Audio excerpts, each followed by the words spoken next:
अस्सलाम वालेकुम व्यूवर्स, उम्मीद करता हूँ आप सब खैरियत से होंगे। आज मैं आपके लिए एक और न्यू वीडियो के साथ हाज़िर हुआ हूँ। तो वीडियो की तरफ जाने से पहले मैं आपसे गुजारिश करूँगा कि जो मेरे चैनल पे न्यू हैं काइंडली मेरे चैनल को कर दें सब्सक्राइब और बेल आइकन को कर दें ऑल पे, ताकि आने वाली तमाम वीडियोज़ आप तक बआसानी पहुँच जाए।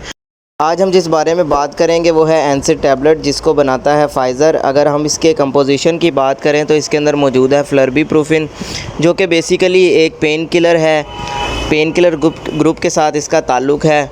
NSAIDs ग्रुप के साथ इसका ताल्लुक़ है, यानी non steroidal anti inflammatory drugs. दरअसल इसका इस्तेमाल जो है पाकिस्तान में बहुत ज़्यादा किया जाता है। ये पेन किलर टैबलेट है, दांत दर्द हो किसी किस्म का उसको जो है ये ख़त्म करता है। उसके अलावा दांत में अगर आपके सोजिश हो जाए या स्वेलिंग हो जाए, उसको भी ये जो टैबलेट है वो ख़त्म करती है। और इसके अलावा अगर हम बात करें तो ये पेन किलर है, जैसा कि किसी किस्म का पेन हो, आपके पट्ठों में भी दर्द हो तो उसको भी जो है ये कवर करता है। उसके अलावा अगर किसी के कान में दर्द होता है, शदीद दर्द होता है, तो ये शदीद दर्द की सूरत में भी ये टैबलेट जो है एनसिड का इस्तेमाल करवा रहे होते हैं डॉक्टर्स। अगर हम इसके इस्तेमाल की बात करें तो आप इसको दिन में 3 मरतबा ले सकते हैं। इसके अलावा आप इसको 15 साल से कम बच्चे को इसको ना इस्तेमाल करवाएं।